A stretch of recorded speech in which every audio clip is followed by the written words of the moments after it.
Hello, my name is Roznak, and I'm with the Roznak Retreat.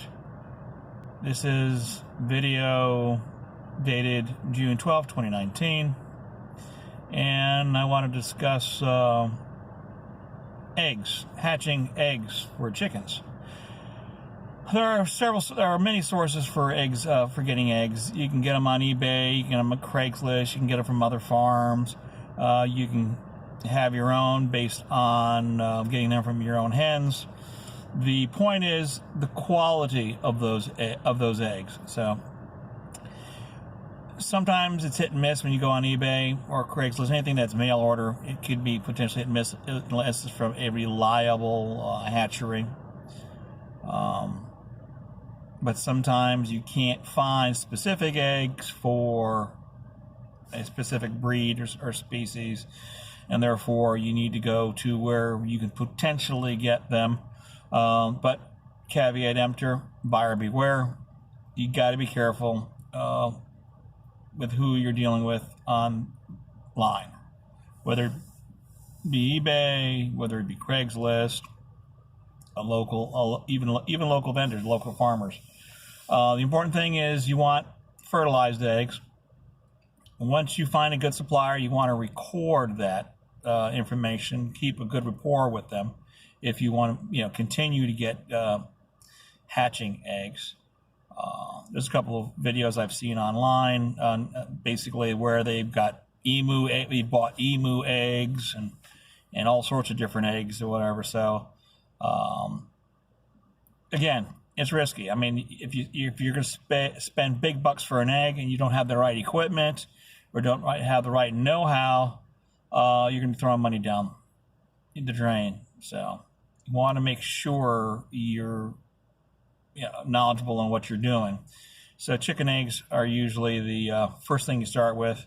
Duck eggs, a little more complex because there's more humidity involved. Quail eggs are pretty quick. The problem with them is they're also that much more frail when they're born. So everything you hatch and incubate and raise has their own set of unique requirements. So what you really want to do is you want to get down to the nuts and bolts, study on the bird or animal that you're hatching or breeding, and know what the conditions are. Run your incubator for a while, record information on your incubator to make sure that the settings maintain. You don't want to keep an incubator outside, on the porch. I've done this. It's not very good. Even though an incubator is supposed to maintain temperatures, if you're not dealing with a professional incubator, like you're dealing like one of those styrofoam incubators or small plastic incubators, you want to keep it in an area that has a stable climate so that it doesn't affect the internal settings on your incubator. I've had incubators where I've had them in a controlled environment, an air-conditioned shed, for example, and I've gone past the normal time frame for an egg and have been surprised by eggs hatching 3 or 4 days later. I mean, it's strange. And of course, you do have eggs that don't do very well and they burst and everything else, but I've been surprised by eggs not being able to get out there to clean everything out or whatever, take the chicks out that have hatched, put them in in their growing area, in their little nursery area. And I've been surprised by chicks that have hatched later.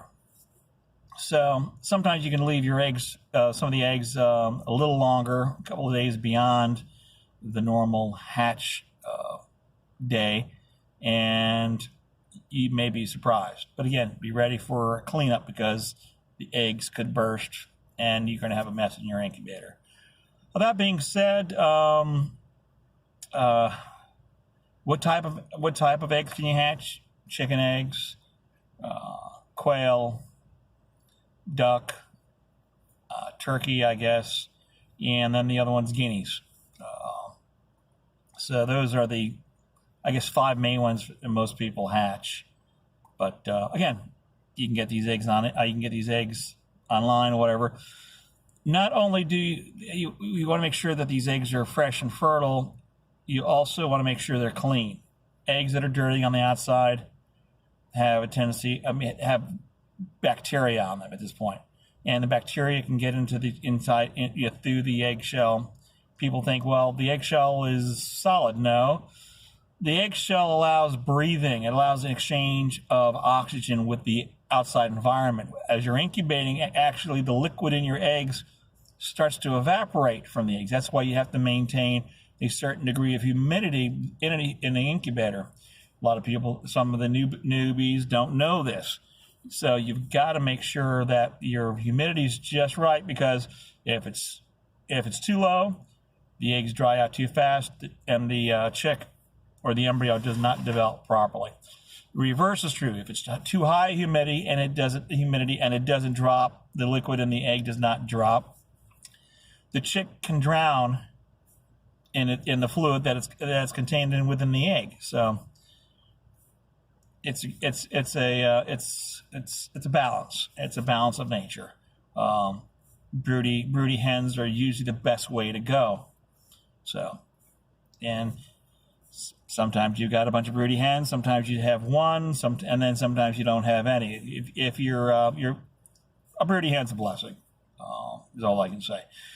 Well, that being said, I've taken up enough of your time for now. This is Wayne Roznak with the Roznak Retreat, and I hope this short talk video has been helpful. We'll have more videos on the actual equipment involved with hatching eggs and such, and an actual run. I know there's a lot of videos out there and everything else, whatever, but enough can't be said about cleanliness, the cleanliness of your equipment, the cleanliness of your eggs, the freshness of those eggs. Also, when eggs are transported across the country, you want to make sure that if it's going through it goes through the postal services or any other carrier, you've got freeze it. You don't want it. Temperatures.